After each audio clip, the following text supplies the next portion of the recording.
Hello everyone. कैसे हैं आप लोग? कैसी आप लोगों की तैयारी चल रही है? उम्मीद करता हूँ यूपी पीसीएस की तैयारी आप लोगों की बहुत ही बेहतर चल रही होगी।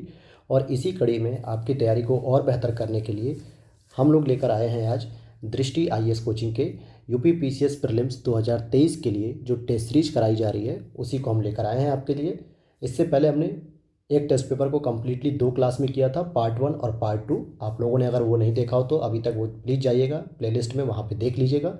साथ ही साथ ध्येय आईएएस के भी कोचिंग के टेस्ट पेपर हम लोग करा रहे हैं यूपी पीसीएस प्रीलिम्स 2023 की टेस्ट सीरीज को। और आज ये दृष्टि का सेकंड पेपर है जिसका आज हम पार्ट 1 केवल कवर करेंगे, क्योंकि 150 क्वेश्चन होते हैं। थोड़ा एक्सप्लेनेशन के साथ हमें पढ़ना होता है, व्याख्या के साथ, तो वीडियो काफ़ी लंबी हो जाती है जिससे प्रश्न बोरिंग हो जाते हैं। तो हम लोग पार्ट 1 में केवल 75 क्वेश्चन को एनालिसिस करेंगे व्याख्या के सहित, और जो भी और नए प्रश्न बन सकते हैं हम उन पर भी चर्चा करेंगे। ठीक है दोस्तों। और साथ ही मैं आपको बता दूं कि ग्लांस एकेडमी के चैनल पर आपके जो प्लेलिस्ट में आप जाएंगे तो वहाँ पे घटना चक्र की सीरीज भी बहुत ही बेहतरीन तरीके से चलाई जा रही है। आप लोगों का बहुत प्यार मिल रहा है, उसके लिए बहुत बहुत धन्यवाद दोस्तों। और प्लीज़ जो है कि चैनल को अधिक से अधिक लोगों के पास शेयर करिए जो यूपी पीसीएस, एमपी पीसीएस और यूपी आरओ एआरओ यूपीएससी की तैयारी कर रहा हूँ, ताकि वहाँ तक भी बच्चों को पहुँचे और वो लोग भी घटना चक्र, दृष्टि, ध्येय जैसी कोचिंगों के टेस्ट सीरीज को भी सॉल्व कर सकें। तो चलिए शुरू करते हैं आज हम लोग यूपी पीसीएस के जो टेस्ट सीरीज है पेपर नंबर 2। तो आज हम दृष्टि का सेकंड पेपर करेंगे जिसका पार्ट 1 रहेगा ये। तो आइए पहले क्वेश्चन पे हम लोग शुरुआत करते हैं, क्वेश्चन नंबर 1 से। जो हमने पहला पेपर किया था 2 पार्ट में, उसमें हमने इंडियन ज्योग्राफी, वर्ल्ड ज्योग्राफी और करंट अफेयर्स के सेगमेंट को कंप्लीट किया था। और आज का हमारा जो टॉपिक रहेगा उसमें जो कि हिस्ट्री रहेगा, एंशियंट, मिडिवल और मॉडर्न हिस्ट्री, साथ ही साथ करंट अफेयर्स भी इसमें इंक्लूड रहेगा। तो पहला प्रश्न है आपका, बुर्ज होम एक प्रागैतिहासिक स्थल है जो स्थित है कहाँ पे? उत्तर प्रदेश में, हरियाणा में, पंजाब में या कश्मीर में? तो सही जवाब हो जाएगा डी ऑप्शन, कश्मीर में। कश्मीर में कहाँ पे? तो ये श्रीनगर में आता है। कहाँ पे आता है? श्रीनगर में। और एक चीज़ और आपको जाननी है कि जो बुर्ज होम होता है ये नवपाषाणिक स्थल है। कौन सा स्थल है दोस्तों? ये नवपाषाणिक। क्यों कह रहा हूँ मैं ऐसा? पाषाणिक लिखना था यहाँ पे, नवपाषाणिक यहाँ पे स्थल है। क्यों ऐसा मैं कह रहा हूँ? क्योंकि कभी कभी आपसे पूछ लेता है कि ये कौन सा स्थल है, नवपाषाणिक है या मध्य पाषाणिक है या पूरा पाषाणिक है। तो आपको बताना है कि जो बुर्ज होम है ये आपके कश्मीर में मिलता है और ये नवपाषाणिक स्थल होता है। ओके, चलिए आगे हम लोग चलते हैं। अच्छा, बुर्ज होम होते क्या है? तो ये आवासीय गड्ढे होते हैं, यानी कि जो गड्ढों में जो गर्तावास होते थे, जो गड्ढों में लोग घर बना के रहते थे, उन्हीं को बुर्ज होम कहा जाता है। क्वेश्चन नंबर सेकंड पे हम चलते हैं। यहाँ पे कुछ राजवंश हैं और उनकी संस्थापक हैं, उनसे आपको राजधानियों मतलब संस्थापक को मिलाना है। जैसे राष्ट्रकूट की बात करेंगे तो राष्ट्रकूट का जो संस्थापक था वो दंतिदुर्ग था। पाल का अगर हम बात करेंगे तो पाल वंश का गोपाल था। चोल की बात करेंगे तो चोल का विजयालय था। और चौहान वंश की बात करेंगे तो इनके संस्थापक वासुदेव थे। तो ये मैचिंग अक्सर प्रश्न पूछे जाते हैं, तो आपको ये याद रहना चाहिए। क्वेश्चन नंबर 3 देखते हैं हम लोग। पूछा जा रहा है, किस राज्य ने हाल ही में बृहद ऋण मेले का आयोजन किया है? किस राज्य ने हाल ही में बृहद ऋण मेले का आयोजन किया है? उत्तर प्रदेश, बिहार, असम, छत्तीसगढ़। तो सही जवाब हो जाएगा ए ऑप्शन, उत्तर प्रदेश के द्वारा अभी हाल ही में बृहद ऋण मेले का आयोजन किया गया है। जिसमें क्या किया गया? ये लगभग जो है कि क्या 75 पूरे के पूरे जनपदों में जो है कि इसको आयोजित किया गया और लगभग 16,000 करोड़ रुपए का लोन दिया गया। कितना? 16,000 करोड़ रुपए का जो है कि कारीगर जो उद्यमी थे उनको लोन प्रदान किया गया है। क्वेश्चन नंबर हम 4 देखते हैं हम लोग। क्वेश्चन नंबर 4 आपसे पूछ रहा है कि करंट अफेयर्स है ये, हेनले पासपोर्ट इंडेक्स जो 2022 में आया उसमें भारत की रैंक क्या है? तो इसमें जो भारत की रैंक है वो आपकी 87 है। अच्छा, यहाँ पर क्या कह रहा है? हेनले पासपोर्ट क्या होता है? जो आप लोग कहीं दूसरे देश में जाते तो आप लोग पासपोर्ट बनवाते ना, यात्रा करते वायुयान से, तो उसमें देखा जाता है कि किस देश की जो पासपोर्ट है वो इतना ताकतवर है कि अगर आपने पहले से कोई वीज़ा नहीं बनवाया किसी देश जाने का, और अगर आप बस ये कह देते कि मैं इस देश का नागरिक हूँ, मेरे पास इस देश का पासपोर्ट है, तो ऑन द अराइवल यानी कि प्लेटफॉर्म पे पहुंचते ही, यानी एयरपोर्ट पर पहुंचते ही आपका वीज़ा तुरंत बना दिया जाता है। तो इसी को कहते हैं हम हेनले पासपोर्ट रिपोर्ट जो है कि। और सामान्यतः ध्यान दीजिएगा कि इसमें जो पहली पोजीशन मिली है ये किसे किसे मिली है? तो यहाँ पे देखिएगा पहली पोजीशन पे आपके जापान आ जाते हैं, जापान है, फिर सिंगापुर है। ध्यान दीजिएगा, मैं जो बता रहा हूँ उसको नोट कर लीजिएगा। सिंगापुर है और तीसरे नंबर पे आता है साउथ कोरिया। क्या आता है? South Korea. तो कुल मिला के ये जो 3 देश हैं ये शीर्ष स्थल पे आते हैं, यानी इनका पासपोर्ट इंडेक्स का रैंकिंग नंबर 1 है। चलिए क्वेश्चन नंबर हम 5 देख लेते हैं। क्वेश्चन नंबर 5 है आपका, पूछ रहा है कि निम्नलिखित डच स्थापित कारखानों पर विचार कीजिए और उनको काल अनुक्रम के अनुसार स्थापित करना है। तो यहाँ व्यवस्थित करना है कि डचों ने जो कारखाने खोले थे, फैक्ट्री, तो वो जो है कि किस काल में खोले थे। अगर हम बात करते हैं करिकाल की, तो ये स्थापित किया गया था 1645 में। कब किया गया था? 1645 में किया गया था। चिनसुरा की बात करेंगे तो ये 1653 में किया गया था। मसूलीपट्टनम की बात करते हैं तो मसूलीपट्टनम सबसे पहले 1605 में, और बिमलीपट्टनम यह आपका 1641। अब आप देख सकते हैं कि पहले आएगा 2, फिर उसके बाद आएगा 3, फिर उसके नहीं 2 के बाद 1, फिर 3, फिर 4। तो 2, 1, 3, 4 यानी ऑप्शन नंबर हो जाएगा ए। तो ये आपका डचों के द्वारा स्थापित जो कारखाने थे उनके समय दिए हुए हैं कि कब उन्होंने स्थापित किया। तो आप देख सकते हैं कि सबसे पहले डचों ने मसूलीपट्टनम में जो है कि दक्षिण भारत में अपना कारखाना स्थापित किया था। क्वेश्चन नंबर 6 देखते हैं हम लोग। क्वेश्चन नंबर 6 है, आधुनिक भारतीय इतिहास के संदर्भ में निम्नलिखित में से कौन सा कथन सही है? बम्बई डेक्कन में पहला राजस्व बंदोबस्त 1820 दशक में किया गया था। वर्ष 1859 में अहमदाबाद में कपास आपूर्ति संघ की स्थापना हुई थी। तो इसका स्टेटमेंट केवल पहला वाला सही है, क्योंकि जो दूसरा है वो गलत है। 1859 में मैनचेस्टर कंपनी जो है कि बनाई गई थी ब्रिटेन में, कपास आपूर्ति संघ की स्थापना हुई थी, ठीक है, 1857 के आसपास। तो ये वाली चीज़ें थी। चलिए क्वेश्चन नंबर हम 7 को देख लेते हैं। क्वेश्चन नंबर 7 आपसे पूछ रहा है, किस तिथि को उत्तर प्रदेश सरकार द्वारा संचारी रोग नियंत्रण एवं दस्तक अभियान का शुभारंभ किया गया? तो जो दस्तक अभियान है ये संचारी रोगों को रोकने के लिए है। तो दस्तक अभियान, या यूँ कहें कि संचारी रोग से संबंधित, ये जो इसकी सही आंसर हो जाएगा बी ऑप्शन हो जाएगा। 1 जुलाई 2022 से शुरू किया गया था। कब से शुरू किया गया था? 1 जुलाई 2022 से। और कहाँ से ये किया गया था? तो ये बीआरडी एक मेडिकल कॉलेज है। कहाँ पे? बीआरडी मेडिकल कॉलेज गोरखपुर में है। जीकेपी में लिख देता हूँ, गोरखपुर में है, और वहाँ से जो है कि इसकी शुरुआत की गई थी। अगले प्रश्न को देखते हैं। क्वेश्चन नंबर 8, परिमाण क्या है? परिणाम नहीं, परिमाण। परिमाण क्या है? हिमालयी क्षेत्र से संबंधित है, राष्ट्रीय राजधानी क्षेत्र से, या पूर्वोत्तर क्षेत्र से, या तटीय क्षेत्रों से?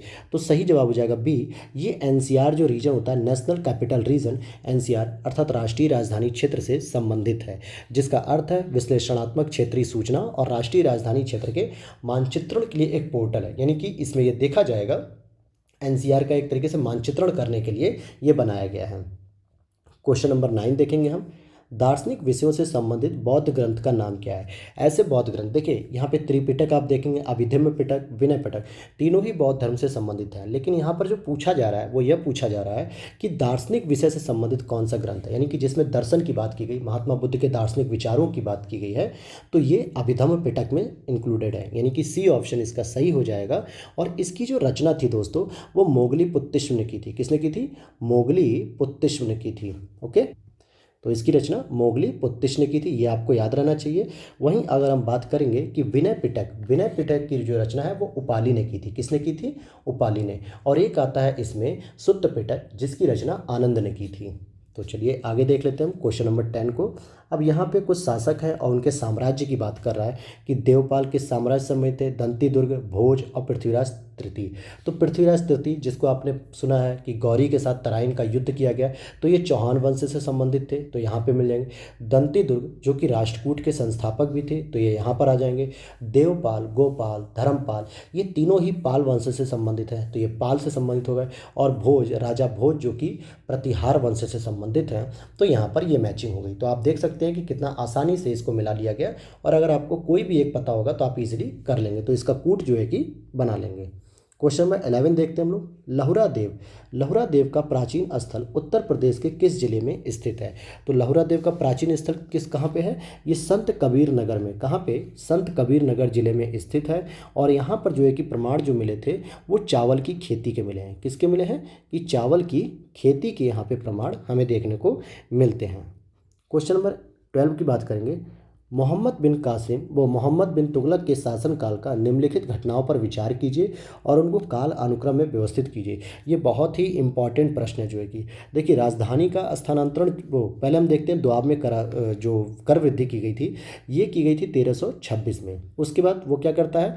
राजधानी परिवर्तित करता है और कहाँ ले जाता है? दिल्ली से देवगिरी यानी कि दौलताबाद ले जाता है, और ये ले जाएगा 1327 में। फिर इसके बाद वो सांकेतिक मुद्रा की शुरुआत करेगा, 1329 में, और उसके बाद खुरासान और कराचिल का जो अभियान करता है 1330 में करता है। तो अब आप देख सकते हैं सबसे पहले क्या आएगा, 4 आएगा, फिर उसके बाद हम देख सकते हैं 3 आएगा, फिर उसके बाद 1 आएगा, और फिर उसके बाद 2 आएगा। तो ये इसका कूट सही हो जाएगा। तो आपको ये ईयर याद होने चाहिए, अदरवाइज ये आप घटना भी देख सकते हैं कि पहले दुआ में कर वृद्धि करेगा, फिर राजधानी का स्थानांतरण करेगा, फिर सांकेतिक मुद्रा का प्रचलन करेगा, और लास्ट में कराचिल और खुरासान का अभियान भी करता है। कहाँ का करता है वो, खुरासान और कराचिल का अभियान करता है। क्वेश्चन नंबर नेक्स्ट देखते हैं हम लोग 13। निम्नलिखित में से किस स्थान पर उत्तर प्रदेश प्लास्टिक अपशिष्ट प्रबंधन कॉन्क्लेव 2022 का आयोजन किया गया? तो सही जवाब हो जाएगा लखनऊ। कहाँ पे किया गया, लखनऊ में। क्वेश्चन नंबर 14 हम लोग देखेंगे, डिजिटल लोक अदालत के संदर्भ में निम्नलिखित कथनों में से कौन सा सही है? डिजिटल लोक अदालत की शुरुआत नालसा के तत्कालीन अध्यक्ष न्यायमूर्ति DY चंद्रचूड़ ने की थी। आर्टिफिशियल इंटेलिजेंस और ब्लॉकचेन द्वारा संचालित भारत की पहली डिजिटल लोक अदालत उत्तर प्रदेश में शुरू की गई है। तो इसका सही आंसर क्या होगा, आप देखिए कूट के माध्यम से अगर आप बताएं तो कूट यहाँ पे दिए हुए हैं, केवल 1, केवल 2, 1 और 2 दोनों, न तो 1 न तो 2। तो इसका सही जवाब हो जाएगा डी, न तो पहला सही है न ही दूसरा सही है। क्यों पहला और क्यों दूसरा सही नहीं है, तो अगर आप इसको देखेंगे कि जो तत्कालीन अध्यक्ष थे वो थे UU ललित। कौन थे, UU ललित, जिसको हम लोग जानते हैं UU ललित के नाम से, जो जस्टिस रह चुके हैं, और इनका जो पूरा नाम है वो है उदय उमेश ललित। इन्होंने जो है कि नालसा की स्थापना, जो है कि डिजिटल लोक अदालत की यहाँ पे स्थापना का विचार दिया था। और साथ ही साथ अगर हम बात करते हैं इसकी और जो दूसरा स्टेटमेंट है दोस्तों वो क्यों गलत है, क्योंकि इसकी शुरुआत उत्तर प्रदेश में नहीं बल्कि राजस्थान में की गई है। कहाँ पे की गई है, राजस्थान में की गई है। तो ये था, इसलिए ये स्टेटमेंट गलत थे दोनों ही। क्वेश्चन नंबर 15 देखते हैं। यहाँ पे लिखा हुआ है एक सही सुमेलित है। कौन सा सही सुमेलित है, तो हमें ये देखना है कौन सा एक सही सुमेलित है। सेंट थॉमे का युद्ध 1748, अंबूर का युद्ध 1749, वांडीवास का युद्ध 1763, या बेदरा का युद्ध 1757। तो बी वाला सही हो जाएगा, अंबूर का युद्ध। कौन सा सही हो जाएगा, अंबूर का युद्ध, जो कि 1749 को हुआ था। अब जरा बाकी युद्धों को मिला लीजिए। देखिए वांडीवास का जो युद्ध था दोस्तों, ये जो वांडीवास का युद्ध था ये 1760 में होता है। कब होता है ये, 1760 में। और किसके बीच होता है, ये फ्रांसीसी और अंग्रेजों के बीच होता है। यहाँ पे मैं शॉर्ट में लिख देता हूँ, फ्रांसीसी और अंग्रेजों के बीच में हुआ था। और जो वेदरा का युद्ध हुआ था ये 1757 नहीं बल्कि 1759 को हुआ था। ये किसके बीच हुआ था, तो ये अंग्रेज और डचों के विरुद्ध हुआ था।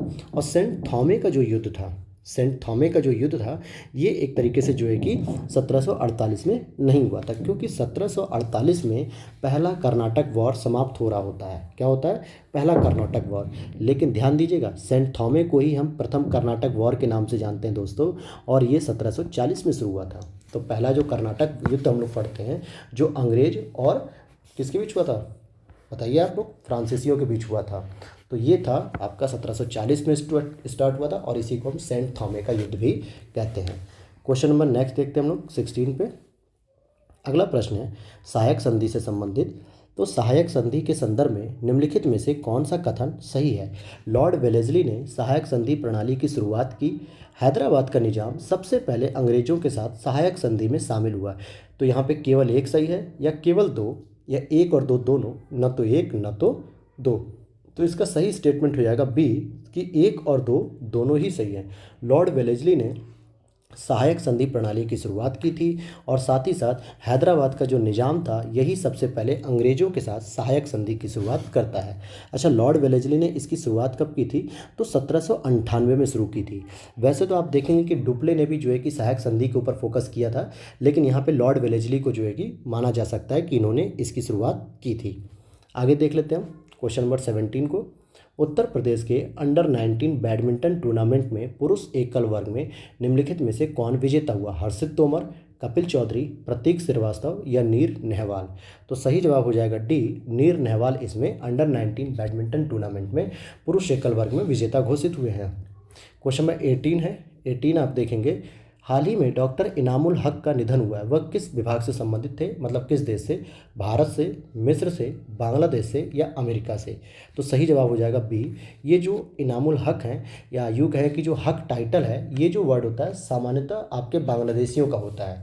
तो यहाँ से आप लगा सकते हैं इसका अंदाज़ा, तो ये बांग्लादेश इसका सही जवाब हो जाएगा। क्वेश्चन नंबर 19 हम लोग देखते हैं। जैन धर्म के संबंध में निम्नलिखित कथनों पर विचार कीजिए। जैन धर्म में सबसे महत्वपूर्ण विचार यह है कि प्रत्येक तत्व भौतिक और आध्यात्मिक कारकों का संयोजन है और ऋषभदेव प्रथम तीर्थंकर थे। जैन धर्म के बारे में स्टेटमेंट है। तो आप देखेंगे दोनों ही स्टेटमेंट सही है, क्योंकि जैन धर्म मानता है कि प्रत्येक तत्व भौतिक और आध्यात्मिक कारकों के द्वारा मिलकर बना है और ऋषभदेव पहले तीर्थंकर थे। और कमेंट बॉक्स में आप लोग 23वें तीर्थंकर और 24वें तीर्थंकर का नाम जरूर बताएं दोस्तों। तो 19 का तो हो गया बी। क्वेश्चन नंबर 20 देखेंगे। मध्यकालीन भारत में नादगंवदा शब्द संदर्भित करता है। देखिए मिडिवल हिस्ट्री से सामान्यतः ऐसी एक टर्म्स, कोई एक पद पूछ लिया जाएगा, कोई एक विभाग या कोई एक सिक्के का नाम या कोई भी एक ऐसा क्षेत्र का नाम जो सामान्यतः पूछ लिया जाता है और इससे कोई ज़्यादा डिटेल से प्रश्न नहीं आते हैं। तो इसका आप देखेंगे डी हो जाएगा। राजस्व अधिकारी को नादगंवदा जो है कि वर्ड यूज किया था और ये जो था आपका राष्ट्रकूट से संबंधित थे। ये जो राष्ट्रकूट शासन पद्धति थी उसमें यहाँ पे राजस्व अधिकारी को नादगंवदा या देसा ग्रामकूट भी कहा जाता था। क्वेश्चन नंबर 21 है। आहार बनास संस्कृति का संबंध था पंजाब से, राजस्थान से, उत्तर प्रदेश से या बलूचिस्तान से। तो सही जवाब हो जाएगा बी, राजस्थान से इस संस्कृति का जो है कि संबंध था। किसका था? राजस्थान से। और ये एक तरीके से कहाँ पे थी? जो आहार नदी थी वहाँ पे एक ताम्र पाषाणिक पुरातात्विक संस्कृति मिली थी। कैसी मिली थी? ताम्र पाषाणिक। तो आप देखेंगे कि यहाँ पे ताम्र पाषाणिक संस्कृति का प्रादुर्भाव देखने को मिलता है। और आहार क्या है? आहार एक नदी है। क्या है ये? आहार नदी, जिसके तट पर ये डेवलप हुई थी। क्वेश्चन नंबर 22 देखते हैं हम लोग। सैयद वंश के निम्नलिखित शासकों को काल अनुक्रम में जो है कि बैठाइए। तो देखिए शुरुआत आप लोग कहाँ से करेंगे? सैयद वंश में जो है कि सबसे पहला संस्थापक कौन था सैयद वंश का? तो आप देखेंगे कि खिज्र खां आते हैं। सबसे पहले तो खिज्र खां आएंगे, खिज्र खां के बाद मुबारक शाह आएंगे और मुबारक शाह के बाद मोहम्मद शाह और मोहम्मद शाह के बाद आलम शाह। तो अगर आप पहले वाले को जानते हो कि केवल 3 से शुरू होगा, तो न तो ये 3 से शुरू हो रहा है न ये 3 से शुरू हो रहा है। तो आपने 2 तो पहले ही एलिमिनेट कर दिए। अब आपके पास 2 ही ऑप्शन बचते हैं, 3 2 4 1 या 3 4 1 2। तो अगर आपको नहीं भी याद है तो कम से कम ये रहेगा ना, आप 2 ऑप्शन में आप तुक्का लगाएंगे, 50% रिस्क रहेगा। लेकिन 2 तो आपने एलिमिनेट कर दिया। चलिए इसका सही आंसर हो जाएगा 22 का डी, यानी कि सबसे पहले खिज्र खां आएंगे, फिर मुबारक शाह आएगा, फिर मोहम्मद शाह और फिर आलम शाह। क्वेश्चन नंबर 23 को देखते हैं। स्टार्टअप इकोसिस्टम रैंकिंग 2022 के संदर्भ में कौन सा सही है? उत्तर प्रदेश को लीडर श्रेणी में शामिल किया गया है और इसे नीति आयोग द्वारा जारी किया जाता है। तो केवल पहला स्टेटमेंट सही है। स्टार्टअप इकोसिस्टम को जो में आपकी जो रैंकिंग है वो यूपी को लीडर श्रेणी में मिला है, लेकिन इसको नीति आयोग द्वारा नहीं जारी किया था, बल्कि इसको DPIIT, क्या कहेंगे इसको हम? DPIIT यानी कि department of promotion industrial internal trade development जो विभाग है, कहना मतलब उद्योग एवं आंतरिक व्यापार संवर्धन विभाग के द्वारा इसे जारी किया जाता है। ठीक है, तो इसे कौन जारी करता है? DPIIT। और अगर हम बात करें कि इसमें पहली रैंकिंग किसे मिली है, तो सबसे पहले जो है कि आपके गुजरात को मिली है और दूसरे नंबर पे आपका कर्नाटक है। तो ये भी आपको याद रखना है। क्वेश्चन नंबर 24 है। देखिए इसी में हिस्ट्री भी है और इसी में आपके करंट अफेयर्स के क्वेश्चन भी शामिल किए गए हैं। 68वें राष्ट्रीय फिल्म पुरस्कारों के संबंध में निम्नलिखित में से कौन सा कथन सही नहीं है? आशा पारेख को दादा साहब फाल्के पुरस्कार प्रदान किया गया। उत्तर प्रदेश ने सर्वाधिक फिल्म फ्रेंडली स्टेट का पुरस्कार जीता। सूर्या ने अपनी फिल्म सुरराई पोट्रू के लिए सर्वश्रेष्ठ अभिनेता का पुरस्कार जीता। मनोज मुंतशिर ने हिंदी फिल्म साइना के लिए सर्वश्रेष्ठ गीतकार का पुरस्कार जीता। और आपसे कह रहा है कौन सा गलत है, तो बी वाला गलत हो जाएगा, क्योंकि उत्तर प्रदेश ने सर्वाधिक फिल्म फ्रेंडली स्टेट का पुरस्कार नहीं जीता था। क्या किया था? नहीं जीता था, बल्कि यह पुरस्कार जो उत्तर प्रदेश को न मिलके यह MP को मिला था, यानी मध्य प्रदेश को मिला था। तो ये आपको याद रखना है। बाकी आशा पारेख को दादा साहब फाल्के पुरस्कार भी मिला और सूर्या ने सुरराई पोट्रू के लिए अपनी फिल्म में अभिनेता का पुरस्कार जीता था। क्वेश्चन नंबर 25 हम देखेंगे। निम्नलिखित में से कौन से मुगल प्रांत के उत्तराधिकारी जो है कि राज्य थे? तो अब हम यहाँ पे देखेंगे कि अवध, बंगाल, हैदराबाद, मैसूर। तो इसमें सही उत्तर का जो चयन करना है बी हो जाएगा 1 2 3, यानी इसमें मैसूर नहीं था, लेकिन मुगल प्रांत के अंतर्गत अवध भी आते थे, हैदराबाद भी आते थे और बंगाल भी आते थे, लेकिन मैसूर इसमें नहीं आता था। क्वेश्चन नंबर 26 देखते हैं। 1856 के एक मुश्त बंदोबस्त के संदर्भ में निम्नलिखित में से कौन सा कथन सही है? तो यहाँ पर हम मैच करते हैं। यह पहली ब्रिटिश लगान बंदोबस्त प्रणाली थी। इसका एक उद्देश्य ताल्लुकदारों का विस्थापन था। तो क्या ऐसा सही था? तो दोनों ही स्टेटमेंट सही थे कि पहला और दूसरा दोनों ही स्टेटमेंट सही हैं। ओके, आगे देख लेते हैं क्वेश्चन नंबर 27। वन महोत्सव अभियान। यहाँ पे हम देखेंगे कि वन महोत्सव अभियान उत्तर प्रदेश के किस जिले में शुरू किया गया था? सोनभद्र, कौशाम्बी, चित्रकूट या मऊ? तो 27 का बी हो जाएगा सही। चित्रकूट में वन महोत्सव जो है कि शुरू किया गया था यहाँ पर, और यहीं पर जो है कि करीब इस अभियान के तहत 35 करोड़ पौधे लगाने का भी लक्ष्य था, जो एक दिन में 25 करोड़ और 15 अगस्त को 5 करोड़ पौधे रोपे गए थे। चलिए आगे देख लेते हैं क्वेश्चन नंबर 28 को। वर्ल्ड पॉपुलेशन प्रॉस्पेक्ट्स 2022 के संदर्भ में निम्नलिखित कथनों में से कौन सा सही है? तो आपको इस पर विचार करना है, तो हम लोग विचार करना शुरू कर देते हैं। वर्ष 2025 के दौरान भारत द्वारा विश्व की सबसे अधिक आबादी वाले देश के रूप में चीन को पीछे छोड़ने का अनुमान है। 2025 में यह अनुमान है कि 10 देशों से वर्ष 2010 और वर्ष 2021 के मध्य कुल 1 मिलियन से अधिक प्रवासियों का बहिर्गमन किया गया है। तो 28 का हो जाएगा सी, यानी क्या हो जाएगा? सी स्टेटमेंट, यानी कि केवल दूसरा ही सही होगा, क्योंकि पहले स्टेटमेंट जो कहा गया है कि 2025 तक भारत चीन को पीछे छोड़ देगा, ये बिल्कुल ही गलत है। 2025 तक जो है कि भारत चीन को पीछे नहीं छोड़ेगा। ठीक है, क्वेश्चन नंबर हम नेक्स्ट देख लेते हैं। अच्छा, इसका एक और स्टेटमेंट आप ये जान लीजिए कि यहाँ पे 2025 नहीं कहा गया है, बल्कि 2023 ही कह दिया गया है कि 2023 में ही भारत चीन को पीछे छोड़ देगा, ये कहा गया है। क्वेश्चन नंबर 29 हम लोग देखते हैं। बौद्ध धर्म के संदर्भ में निम्नलिखित में से कौन सा कथन सही है? दोस्तों वीडियो कैसी लग रही हो, प्लीज़ अगर अच्छी लग रही हो तो लाइक ज़रूर कर दीजिएगा, ताकि हमें मोटिवेशन मिलता रहे आप लोगों के लिए और भी कंटेंट लेके आएँ। और साथ ही साथ चैनल को ज़रूर सब्सक्राइब कीजिएगा। और आपके भी अगर कोई सुझाव हो तो प्लीज़ आप लोग कमेंट बॉक्स में कमेंट कीजिएगा अपने सुझाव, हम लोग उस पर ज़रूर विचार करेंगे। चलिए क्वेश्चन को देखते हैं। बौद्ध धर्म से संबंधित पहली बौद्ध संगति राजगृह में सप्तपर्णी गुफा में आयोजित की गई थी, और महाप्रजापति गौतमी भिक्षुणी बनने वाली पहली महिला थी। ये महाप्रजापति गौतमी कौन थी? उन्हीं की मौसी थी। किसकी? महात्मा बुद्ध की मौसी थी, जो इनके पालन करती थी, यानी कि महात्मा बुद्ध को जिन्होंने पाला था। क्योंकि इनकी जो माता थी वो 7 दिनों के बाद ही स्वर्गवासी हो गई थी। तो आप यहाँ पे देखेंगे कि पहला स्टेटमेंट भी सही है और दूसरा स्टेटमेंट भी सही है, तो इसलिए बी इसका सही आंसर हो जाएगा। यहाँ पे ये 1 लिखेगा और यहाँ पे 2 लिखा जाएगा, तो बी स्टेटमेंट आपका सही हो जाएगा। मतलब फर्स्ट और सेकंड दोनों ही सही हो गए।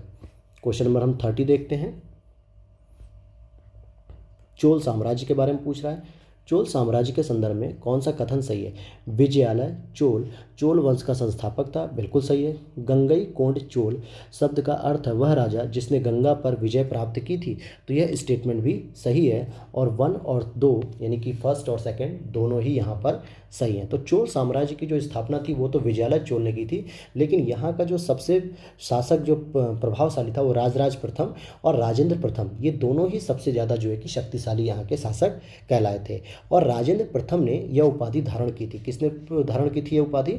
राजेंद्र प्रथम ने। ऐसा कहा जाता है कि पश्चिम बंगाल के पास जो बंगाल की खाड़ी है, इसे चोलों की झील के बराबर इसने दर्जा दे दिया था। ठीक है, क्वेश्चन नंबर 31 देखते हैं। स्थल है और वो नदी है, उसको आपको मैचिंग करना है। हड़प्पा जो है कि कहाँ पर है? हमें ये पूछा है कि हड़प्पा किस नदी के किनारे है, तो ये आपका आएगा रावी नदी के किनारे। मोहनजोदड़ो की बात करेंगे तो सिंधु के किनारे आता है। भगवानपुर की बात करेंगे तो सरस्वती नदी के किनारे, और सुतकांगेडोर की बात करेंगे तो दास्क नदी के किनारे। तो इस तरीके से आप हड़प्पा के जो भी स्थल हैं उनको भी याद रखिएगा, क्योंकि यहाँ पर नदियों और उनके खोजकर्ताओं से संबंधित प्रश्न बन जाते हैं। क्वेश्चन नंबर 32 देखेंगे हम लोग। दिल्ली सल्तनत के अधीन केंद्रीय प्रशासन के संदर्भ में कौन सा कथन सही है? दिल्ली सल्तनत का सबसे शक्तिशाली पद नायब का था। बलबन द्वारा दीवान अर्ज नामक सैन्य विभाग की स्थापना की गई थी। तो आप यहाँ पर देखेंगे कि पहला स्टेटमेंट भी सही है और दूसरा स्टेटमेंट भी सही है यहाँ पर। ठीक है, नायब का जो पद होता था वो सबसे शक्तिशाली होता था, क्योंकि जैसे मान लीजिए राष्ट्रपति वर्तमान में जो है कि क्या होता है, हमारे भारत सरकार का सबसे प्रमुख व्यक्ति राष्ट्रपति होता है, लेकिन वास्तविक शक्ति का प्रयोग तो प्रधानमंत्री कर रहा है ना। इसी तरीके से दिल्ली सल्तनत में राजा से ज़्यादा शक्तिशाली नायब का पद हुआ करता था, और बलबन ने दीवान अर्ज नाम का एक सैन्य विभाग खोला था, जिसको दीवान अर्ज या दीवाने आरिज भी कहते हैं। तो दोनों ही स्टेटमेंट सही है, इसलिए बी का फर्स्ट और सेकंड दोनों ही सही हो गए। क्वेश्चन नंबर 33 देखते हैं। किस स्थान पर यूनिक रिवर आर्ट गैलरी बनाई जाएगी? किस स्थान पर यूनिक रिवर आर्ट गैलरी का बनाया जाएगा? मतलब तो ये प्रयागराज में बनाया है। कहाँ पे? प्रयागराज में। क्वेश्चन नंबर 34 है, उत्तर प्रदेश सरकार ने अर्थव्यवस्था को बढ़ावा देने के लिए सलाहकार के रूप में निम्नलिखित में से किस कंपनी के साथ एक अनुबंध पर हस्ताक्षर किया है? अर्नस्ट एंड यंग, या हेलाइट इंडिया, या बोस्टन कंसल्टेंसी ग्रुप, या ग्रांट थॉर्नटन इंडिया? तो 34 का बी हो जाएगा डेलाइट इंडिया। डेलाइट इंडिया के साथ जो है कि इसने हस्ताक्षर किए हैं उत्तर प्रदेश सरकार ने। और क्वेश्चन नंबर 35 हम देखेंगे, 1765 की जो इलाहाबाद की संधि हुई थी उस पर विचार करना है। नवाब सुजाउद्दौला ने कंपनी को युद्ध क्षतिपूर्ति के रूप में 80 लाख रुपए देने पर सहमति व्यक्त की थी। नवाब सुजाउद्दौला बनारस के जमींदार बलवंत सिंह को अपनी संपत्ति का पूरा अधिकार देने के लिए सहमत हो गए थे। शाह आलम द्वितीय कंपनी के संरक्षण में बर्मा में रहने के लिए सहमत हो गए थे। नवाब सुजाउद्दौला ने इलाहाबाद और कारा, जो कड़ा होता है, आज का कड़ा क्षेत्र है, कारा को सम्राट शाह आलम द्वितीय को सौंपने पर सहमति व्यक्त की थी। तो इसका जो सही जवाब हो जाएगा, आइए हम लोग कूट में देख लेते हैं क्योंकि ये कूट में दिया हुआ है। तो यहाँ कूट आप देखेंगे 1 और 2, 2 और 3, 3 और 4, 2 और 4। तो सही जवाब हो जाएगा डी ऑप्शन, कि नवाब सुजाउद्दौला बनारस के जमींदार को अपने जो है कि संपत्ति का पूरा अधिकार देने के लिए सहमत हो जाते हैं। साथ ही साथ नवाब सुजाउद्दौला इलाहाबाद और काड़ा को सम्राट शाह आलम द्वितीय को सौंपने पर सहमति व्यक्त करते हैं। तो दूसरा और चौथा तो सही है। जबकि जो तीसरा स्टेटमेंट था कि बर्मा में रहने के लिए सहमत हो गए थे, तो ऐसा बिल्कुल भी नहीं है। ये बर्मा में रहने के लिए कोई सहमत नहीं हुए थे, इनको मुगलों के यहाँ मतलब कि दिल्ली में ही रहने दिया गया था। साथ ही साथ जो ऊपर आपने पढ़ा कि 80 लाख रुपए का स्टेटमेंट हुआ था, तो बिल्कुल नहीं, 80 लाख रुपए नहीं थे दोस्तों, 26 लाख रुपए थे। कितने थे? 26 लाख रुपए वार्षिक भुगतान के रूप में थे। और क्वेश्चन नंबर 36 हम लोग देखते हैं, आधुनिक भारतीय इतिहास के संदर्भ में कौन सा कथन सही है? शिमला की स्थापना गोरखा युद्ध के दौरान हुई थी। वर्ष 1864 में वायसराय जॉन लॉरेंस ने आधिकारिक तौर पर अपनी परिषद को शिमला में स्थानांतरित कर दिया था। तो इसका सही जवाब हो जाएगा बी ऑप्शन, क्योंकि 1 और 2 दोनों ही स्टेटमेंट सही है यहाँ पे। क्वेश्चन नंबर 37 देख लेते हैं, निम्नलिखित में से कौन सा भारत का सबसे बड़ा शॉपिंग मॉल है? सबसे बड़ा शॉपिंग मॉल लुलु मॉल है। जब इसकी स्थापना की गई थी तो ये बहुत चर्चा में आ गया था। भारत का सबसे बड़ा शॉपिंग मॉल लुलु मॉल है। और ये आपके कहाँ पर है? ये आप जब भी लखनऊ घूमने जाइए तो लखनऊ उत्तर प्रदेश में ये शॉपिंग मॉल खोला गया। लुलु मॉल सबसे बड़ा शॉपिंग मॉल माना जाता है। क्वेश्चन नंबर 38 है, हाल ही में कनगनहल्ली स्थल खबरों में है, यह स्थित है कहाँ पे? कनगनहल्ली उत्तर प्रदेश में, केरल में, कर्नाटक में, या महाराष्ट्र में?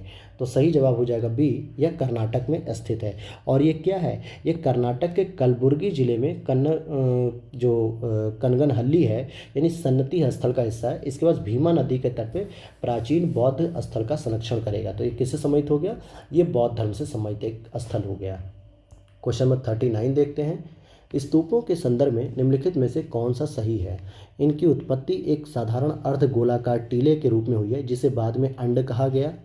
स्तूपों की रेलिंग और स्तंभों पर उत्कीर्ण लेखों में इसके निर्माण हेतु किए गए दान को अंकित किया गया है। यानी दोनों ही बातें यहाँ पे सही है कि स्तूप बनाते समय किस राजा ने या किस व्यापारी ने दान दिया। साथ ही साथ जो स्तूप का निर्माण होता था कुछ इस तरीके से, जो बाद में क्या कहा जाने लगा? अंड कहा जाने लगा। तो इसी को जो है कि कहा गया, और दोनों स्टेटमेंट सही होने की वजह से बी ऑप्शन करेक्ट हो गया। क्वेश्चन नंबर 40 देखते हैं, गुलाम वंश का संस्थापक कौन था? तो गुलाम वंश के संस्थापक की अगर हम बात करेंगे तो यहाँ पे हो जाएगा कुतुबुद्दीन ऐबक। क्यों? क्योंकि जब मोहम्मद गौरी जो है कि क्या था? मोहम्मद गौरी का यह गुलाम था ऐबक, और ऐबक का गुलाम कौन था? इल्तुतमिश था। कौन था दोस्तों? इल्तुतमिश था। और साथ ही साथ जब मोहम्मद गौरी जो है कि भारत छोड़ के जाता है, यानी अपने जो गुलाम ऐबक के हाथ में देकर जाता है भारत की कमान, और ऐबक क्या करता है? लाहौर से ही शासन करता है, लाहौर से ही शासन करता है। लेकिन दिल्ली जो राजधानी लेके आता है वो इल्तुतमिश लेकर आता है, जब इसकी मृत्यु हो जाती है कुतुबुद्दीन ऐबक की। क्योंकि ये गद्दी पर बैठता है 1206 में, गौरी यहाँ से चला गया था, इसी समय मर भी जाता है। और 1206 के बाद 1210 में जब ऐबक मर जाता है तो इल्तुतमिश गद्दी पर बैठता है और लाहौर से राजधानी दिल्ली लेकर आता है। क्वेश्चन नंबर 41 देखते हैं, निम्नलिखित में से कौन सा स्थल सिंधु घाटी सभ्यता का सबसे पूर्वी स्थल है?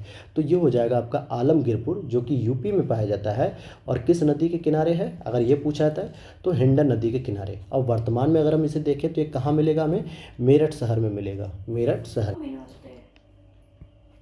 तो आप यहाँ पे देख सकते हैं सिंधु घाटी का जो सबसे उत्तरी क्षेत्र था वो मांडा था जम्मू कश्मीर में, और सबसे दक्षिणी दैमाबाद महाराष्ट्र में, और सबसे पश्चिमी सुतकांगेडोर जो वर्तमान पाकिस्तान में है, और आलमगीरपुर जो यूपी में मेरठ में आता है। कहाँ पे आता है? मेरठ में। और किस नदी पर आता है ये भी ध्यान दीजिएगा, हिंडन नदी पर आता है। किस पे?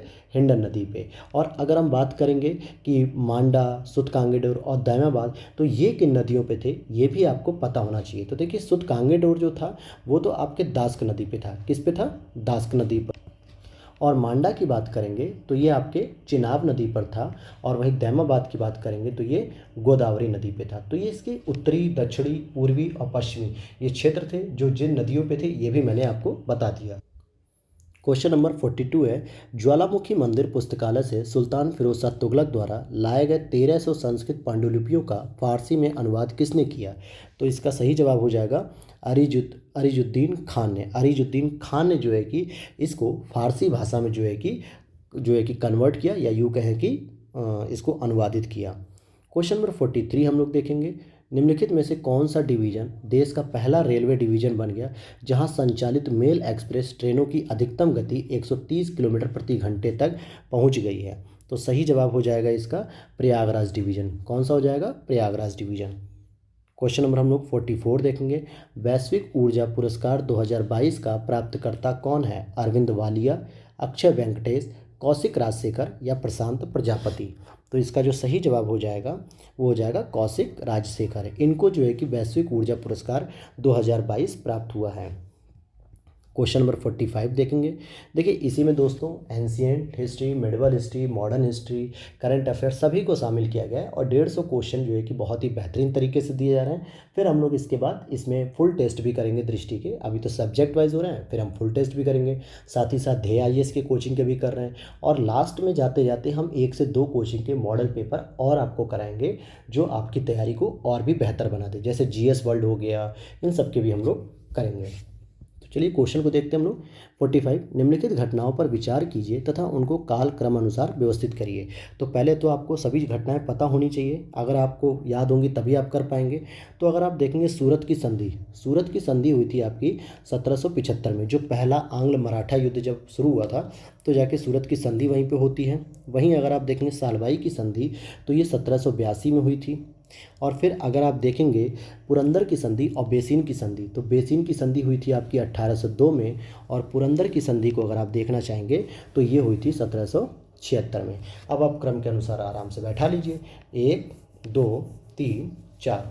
तो इस तरीके से ये स्टेटमेंट मिलेगा सी में, तो इसका सही जवाब हो जाएगा सी स्टेटमेंट। और ये चारों ही संधि जो है कि आंग्ल मराठा युद्ध का परिणाम रही हैं, यानी अंग्रेज और मराठा युद्ध का। क्वेश्चन नंबर 46 है, भारतीय इतिहास की निम्नलिखित घटनाओं को काल अनुक्रम के अनुसार व्यवस्थित कीजिए। अब जरा यहाँ पर देखिए, बारदोली में जो किसान आंदोलन हो रहे थे, जिसके बाद सरदार वल्लभ भाई पटेल जी को सरदार की उपाधि बारदोली में जो महिलाएं थीं उनके द्वारा दी गई थी, गांधी जी के द्वारा प्रदान किया गया था लेकिन महिलाओं के कहने पर, तो ये सरदार की उपाधि यहीं से मिलती है। तो ये जो आंदोलन था ये 1928 में हुआ, और कांग्रेस मंत्रियों का जो इस्तीफा दिया गया वो 1939 में दिया गया। क्यों दिया गया? जो प्रांतीय राज्यों में, जो प्रांतों में जो गवर्नमेंट थी कांग्रेस की, जो 1937 में चुनाव जीतकर इन्होंने लगभग 7 या 6 प्रांतों में अपनी सरकार बनाई, तो द्वितीय विश्व युद्ध जब 1939 में शुरू हुआ तो ब्रिटेन ने भारत की सहमति के बिना ही अपने आप के साथ भारत को भी द्वितीय विश्व युद्ध में ब्रिटेन का पक्षकार या उसका सहयोगी घोषित कर दिया, जिससे भारतीय पक्ष नाराज हो गया। और इसी के उपलक्ष्य में उन्होंने क्या किया, कांग्रेसियों ने पूरी कांग्रेस की मंत्रिमंडल जो गठित थी वो पूरा का पूरा 6 प्रांतों से अपनी सरकार का इस्तीफा दिलवा दिया। और गांधी इरविन समझौता, तो ये जो गांधी इरविन समझौता था ये मार्च 1931 में हुआ। और द्वितीय गोलमेज सम्मेलन की बात करेंगे तो ये कब हुआ, ये दिसंबर 1931 में हुआ। तो अब इस आधार पे आप देखेंगे तो कौन सा स्टेटमेंट सही हो जाएगा, तो आप देखेंगे यहाँ पे कि पहला, तीसरा, चौथा, दूसरा, तो ये स्टेटमेंट आपका सही हो जाएगा। फर्स्ट 3 4 2 कैसे हो जाएगा, क्योंकि फर्स्ट की अगर हम बात करेंगे तो ये हो गया आपका 1928, और 3 की बात करेंगे तो ये हो गया आपका 1931, 4 की बात करेंगे तो ये भी 1931 है, लेकिन ये दिसंबर में है और ये मार्च में है, और कांग्रेस मंत्रियों का इस्तीफा ये आपका 1939। तो इस तरीके से आप इसको मिलान कर लेंगे। क्वेश्चन नंबर 47 देखते हैं। भारत नवाचार सूचकांक 2021 में उत्तर प्रदेश को कौन सा स्थान प्राप्त हुआ है? तो इसका सही जवाब हो जाएगा सेवेंथ जो है कि इसको स्थान प्राप्त हुआ है। क्वेश्चन नंबर 48 देखेंगे। विश्व मास्टर्स एथलेटिक्स चैंपियनशिप 2022 में भगवानी देवी ने किस श्रेणी में भारत के लिए स्वर्ण पदक जीता था? तो किस श्रेणी में जीता था? तो 100 मीटर स्प्रिंट में जीता था, 100 मीटर स्प्रिंट में। क्वेश्चन नंबर 49 हम लोग देखेंगे। 49 में क्या दिया है कि प्राचीन भारत में विवाह नियमों के बारे में कौन से कथन सही हैं? गोत्र प्रणाली विवाहों में सगोत्र विवाह को सुनिश्चित करने के लिए थी। धर्मशास्त्रों में वर्णित नियम समाज के सभी वर्गों पर बाध्यकारी थे। बाध्यकारी, ये वर्ड ध्यान देने वाली बात है कि क्या बाध्यकारी थे या नहीं। तो न तो पहला सही है और न ही दूसरा सही है, क्योंकि यहाँ पे लिख रहा है गोत्र प्रणाली विवाहों में सगोत्र विवाह को सुनिश्चित नहीं करती थी, बल्कि सगोत्र का मतलब होता है कि एक ही गोत्र वाले अगर कोई पुरुष और महिला विवाह कर रहे हैं तो यह माना जाता था कि एक गोत्र वाले तो भाई बहन कहलाते हैं, तो सगोत्र विवाह वहाँ पे नहीं किया जाता था। और वहीं धर्मशास्त्रों में जो भी नियम थे वो सभी समाजों पर बाध्यकारी नहीं थे, सभी वर्गों पर बाध्यकारी नहीं थे। जो मानना चाहता था वो मानता था और जो नहीं मानना चाहता था वो नहीं मानता था। ठीक है, तो इसलिए 49 का डी हो जाएगा। और गोत्र विवाह समझ में आ गया आपको कि गोत्र का मतलब होता है समान गोत्र वालों का विवाह नहीं हो सकता, क्योंकि वो आपस में भाई बहन कहलाते थे। क्वेश्चन नंबर 50 है, अधिकारी और उनसे संबंधित जो व्यापार होता था या कर्तव्य होते थे उनका निर्वहन कौन करता था, इसकी बात होगी। और ये अलाउद्दीन खिलजी की बाजार नियंत्रण प्रणाली से लिए गए हैं। सराय ए अदल, सहना ए मंडी, बरीद और मुनिहान। तो देखिए बरीद भी गुप्तचर थे और जो है कि मुनिहान भी गुप्तचर थे, खुफिया व्यक्ति थे। तो इसको अगर आप देखोगे तो बरीद तो हो जाएंगे खुफिया अधिकारी और मुनिहान हो जाएंगे गुप्त जासूस। लेकिन सहना ए मंडी की बात करेंगे तो ये बाजार का अधीक्षक था, और सराय ए अदल की बात करेंगे तो कपड़ा और किराना का बाजार था। तो इसका सही स्टेटमेंट हो गया 1 2 3 4। तो आप ये देख सकते हैं यहाँ पे 50 का। क्वेश्चन नंबर 51 है, पुरातात्विक स्थल है और जिले की बात हुई है। आलमगीरपुर अभी हमने बताया कि कहाँ पे है, मेरठ में है। बड़ा गांव की बात करेंगे, सनोली की बात करेंगे और कालपी की बात करेंगे। तो ये जो है कि बड़ा गांव और हुलास ये आपके मिलेंगे कहाँ पे, सहारनपुर में मिलेंगे। कहाँ पे मिलेंगे दोस्तों, सहारनपुर में मिलेंगे। और सनोली की बात करेंगे तो आपका ये बागपत में हो जाएगा, और कालपी की बात करेंगे तो ये जालौन में हो जाएंगे। ये पुरातात्विक स्थल है जो पूछा जाता है कि कौन कौन से क्षेत्रों में है। तो ध्यान दीजिएगा कि जब आपका हुलास, जो कई बार पेपर में पूछा गया है, तो ये हुलास पश्चिम बंगाल या बिहार कुछ बच्चे लगा देते हैं, ये गलत हो जाएगा। ये आपका सहारनपुर में ही प्राप्त हुआ है। क्वेश्चन नंबर 52 हम देखेंगे। निम्नलिखित में से किस शासक के शिलालेखों पर गज बेटकर कारा की उपाधि है? ये गज बतेकर कारा लिखा है, यानी कि हाथियों का जो है कि क्या करने वाला, हाथियों का शिकार करने वाला व्यक्ति कहलाता था ये। तो ये हो जाएगा बी ऑप्शन। देवराय द्वितीय के द्वारा हाथियों का शिकार किया जाता था, इसलिए इसको गज बेटकर की उपाधि भी इसने धारण की थी। और ये किस वंश से संबंधित था? तो ये आपको मैं बता दूं, ये विजयनगर साम्राज्य से संबंधित थे। किससे थे? विजयनगर साम्राज्य, जिसकी स्थापना 1336 ईस्वी में हरियर एवं बुक्का नामक व्यक्तियों ने की थी, और अपने पिता संगम के नाम पर इसका संगम वंश भी रखा था। क्वेश्चन नंबर 53 है, निम्नलिखित में से कौन पंडित दीनदयाल उपाध्याय राज्य कर्मचारी कैशलेस चिकित्सा योजना का लाभ प्राप्त कर सकते हैं? राज्य के ए ग्रेड के कर्मचारी, या राज्य के सभी कर्मचारी, या ग्रेड बी के कर्मचारी, या ग्रेड ए और बी दोनों के कर्मचारी? तो 53 का बी कि राज्य के सभी कर्मचारी इस योजना का लाभ ले सकते हैं। क्वेश्चन में 54 है, 44वें शतरंज ओलंपियाड के बारे में क्या सही है? 44वें शतरंज ओलंपियाड को ओडिशा में आयोजित किया गया था। यह भारत में पहली बार और एशिया में 30 वर्षों के बाद आयोजित की गई। महिला वर्ग में भारत ने स्वर्ण पदक जीता, और यहाँ पे FIDI ने पहली बार शतरंज ओलंपियाड मसाल की स्थापना की थी। तो 54 का आपका कूट दिया हुआ है, तो आइए कूट को भी हम लोग देख लेते हैं। क्या दिया हुआ है कूट में, हम लोग इसे देखते हैं। पहला कूट दिया 1 तथा 2, 2 तथा 4, 3 तथा 1 और 2 तथा 3। तो इसका जो सही जवाब हो जाएगा बी हो जाएगा, यानी ये भारत में पहली बार आयोजित की गई है और एशिया में 30 वर्षों के बाद आयोजित की गई है। वहीं FIDI ने पहली बार शतरंज ओलंपियाड मसाल की स्थापना की थी। तो ये सही हो जाएगा। क्वेश्चन नंबर 55 देखेंगे। निम्नलिखित युग्मों में से कौन सा एक सही सुमेलित नहीं है। यहाँ पे सही सुमेलित नहीं है कि किस वर्ष जो है कि इन राज्यों के द्वारा सहायक संधि पर हस्ताक्षर किए गए थे। तो आप देखेंगे कि मैसूर ने जो है कि 1799 में ही किया था, अवध ने 1801 में किया और जोधपुर ने 1818 में किया था। लेकिन अगर जब हम बात करेंगे तंजौर की दोस्तों, तो तंजौर ने 1799 में किया था। कब किया था? अक्टूबर 1799 में। और ये जो सहायक संधि थी ये कौन लेके आया था? कौन लेके आया था बताइए? Lord Wellesley. हमने पहले ही पढ़ लिया था। और लॉर्ड वेलेस्ली का जो कार्यकाल होता है वो कब से कब तक के लिए होता है ये भी आपको पता होना चाहिए। तो 1798 से 1805 तक इसका कार्यकाल था। क्वेश्चन नंबर 56 हम लोग देखेंगे।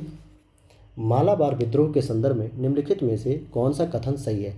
वर्ष 1921 का मालाबार विद्रोह ब्रिटिश शासकों और स्थानीय हिंदू जमींदारों के खिलाफ होने वाला मुस्लिम काश्तकारों का विद्रोह था।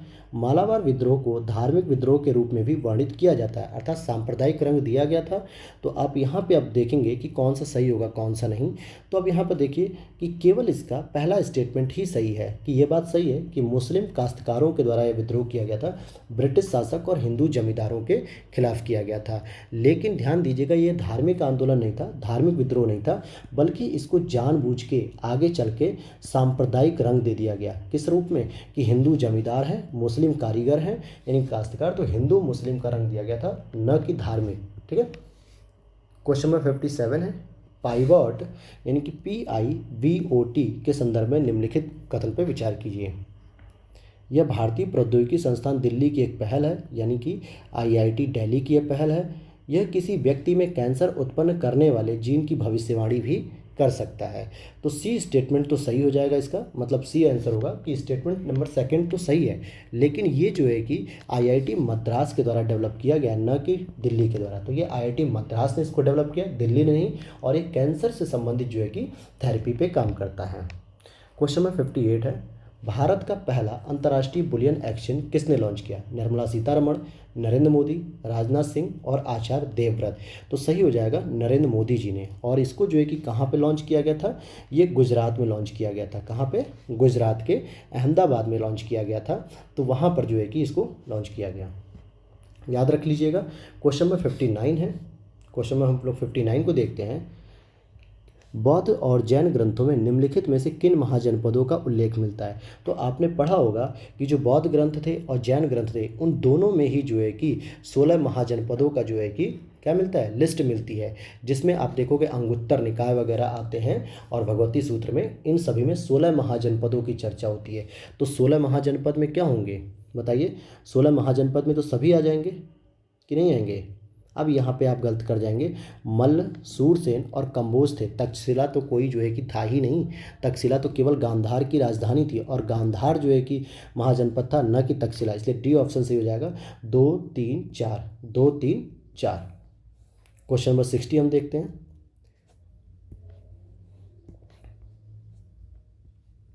मध्यकालीन साम्राज्यों पर विचार कीजिए और उन्हें उनके गठन के संदर्भ में काल अनुक्रम के साथ व्यवस्थित करिए।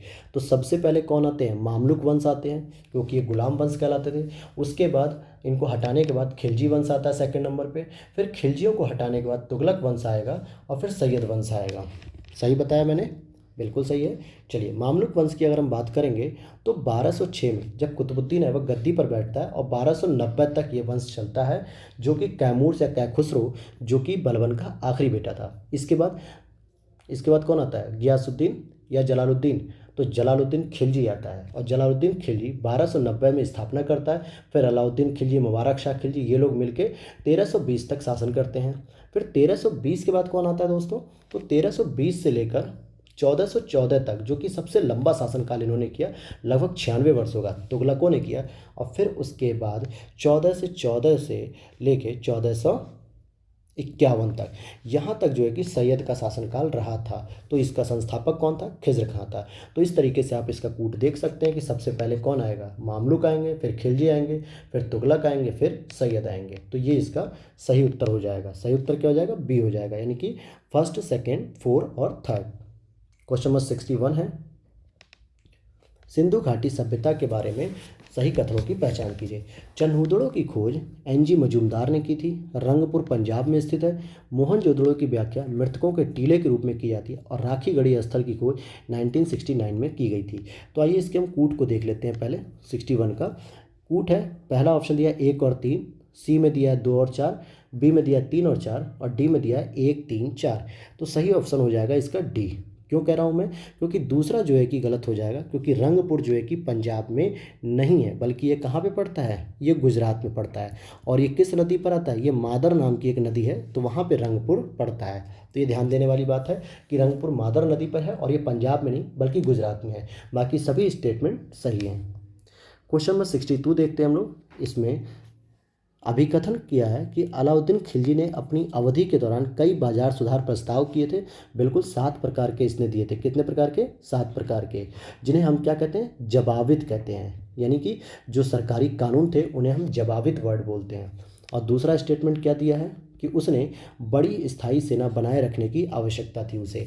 बिल्कुल ही जो है कि उसे बड़ी स्थायी सेना बनाए रखने की आवश्यकता थी और इसीलिए ए और आर दोनों ही सही हैं और उसकी सही व्याख्या भी करता है। तो 62 का ए सही हो जाएगा। क्वेश्चन में हम लोग देखते हैं 63।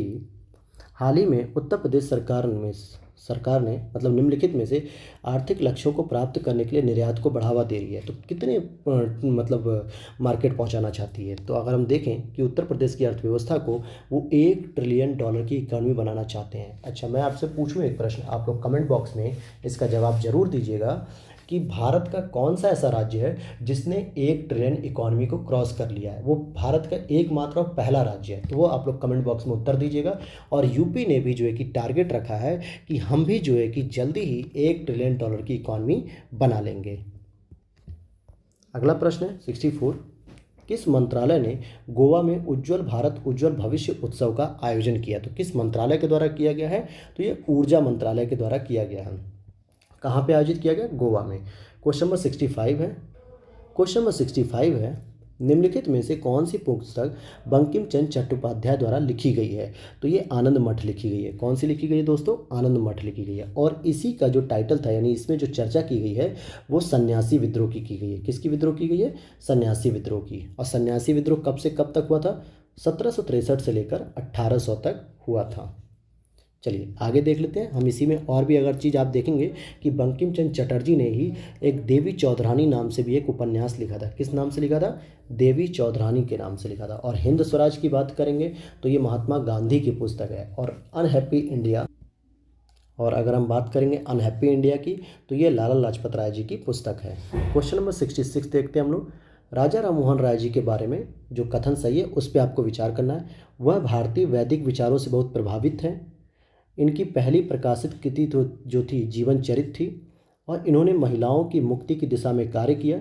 ब्रह्म समाज आधुनिक भारत का पहला बौद्धिक सुधार आंदोलन था। तो आप यहाँ पर देखेंगे कि कौन सा स्टेटमेंट सही हो रहा है। तो ए ऑप्शन सही होगा, क्योंकि तीसरा और चौथा इनका सही है, बाकी पहला और दूसरा नहीं। देखिए, वो वैदिक विचारों से प्रभावित तो थे, लेकिन वो मुख्य रूप से जो है कि पश्चिमी आधुनिक विचारों से ज़्यादा प्रभावित थे। वैदिक विचारों पे ज़्यादा उनका बल नहीं था। हाँ, वो एकेश्वरवाद पर बल देते थे, लेकिन बहुत सारे देवी देवताओं की बातें नहीं करते थे, क्योंकि ये आर्य समाज के अंतर्गत आता था। और आर्य समाज दयानंद सरस्वती जी के द्वारा चलाया था, जो वेदों की ओर लौटो इस पर ज़्यादा बल दे रहे थे। तो हमारे राजा राममोहन राय जी ने जो है कि इस पर ज़्यादा फोकस नहीं किया जो है कि ओके। और अगर हम बात करें जीवन चरित, तो ये जो है ईश्वर चंद्र विद्यासागर की रचना है, न कि राजा राम मोहन राय जी की रचना है। क्वेश्चन नंबर 67 देखेंगे। जुलाई 2022 में निम्नलिखित में से किस देश ने यूरो को अपनी मुद्रा के रूप में अपनाने की स्वीकृति दी? तो यूरो को जो है कि अपनाने वाला जो देश हुआ है अभी हाल ही में 67 का हो जाएगा बी, क्रोएशिया। और इस तरीके से यूरो मुद्रा को अपनाने वाले टोटल 20वें देश के नाम पर आए गई है, यानी कि 20 देश हो चुके हैं जिन्होंने यूरो मुद्रा को अपनाया है। क्वेश्चन नंबर 68 है। वर्ष 2021-22 में कृषि जनगणना का कौन सा संस्करण आयोजित किया गया? तो इसका सही जवाब हो जाएगा ए, 11वां संस्करण। कौन सा है? 11वां संस्करण। क्वेश्चन नंबर 69 देखेंगे। प्राचीन भारतीय साहित्यों के संदर्भ में निम्नलिखित में से कौन सा कथन सही है? तमिल महाकाव्य शिल्पाधिकारम सतनार द्वारा रचित था।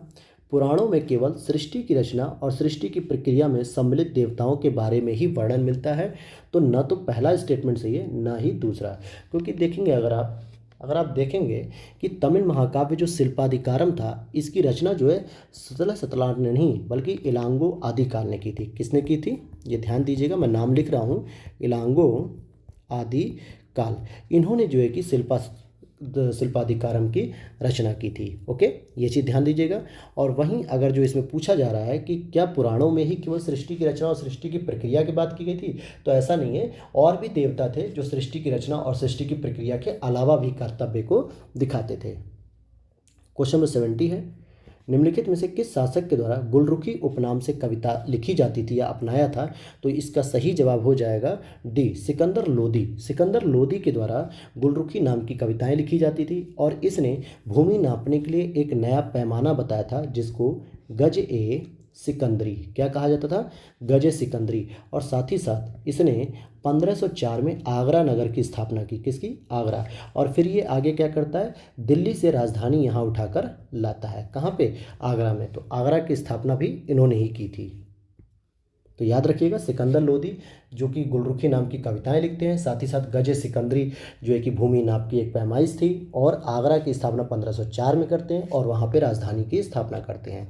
71 क्वेश्चन है, गायत्री मंत्र का जो उल्लेख है वो किस मंडल में है, यह आपको बताना है। तो ये तीसरे मंडल में उल्लेख है जो कि सावित्री देवी के लिए था। कहीं कहीं सावित्र भी लिख के आता है, कहीं कहीं सूर्य देवता भी लिख कर आता है, लेकिन आपको देखना है कि ये सावित्री देवी के लिए था। किसके लिए, सावित्री देवी के लिए था। और साथ ही साथ आप देखेंगे कि ये तीसरे मंडल में था। क्वेश्चन नंबर 72 को देखते हैं, कौन से दो सही सुमेलित हैं, किताबुल रहला, तुगलकनामा, शाहनामा, तहकीक हिंद।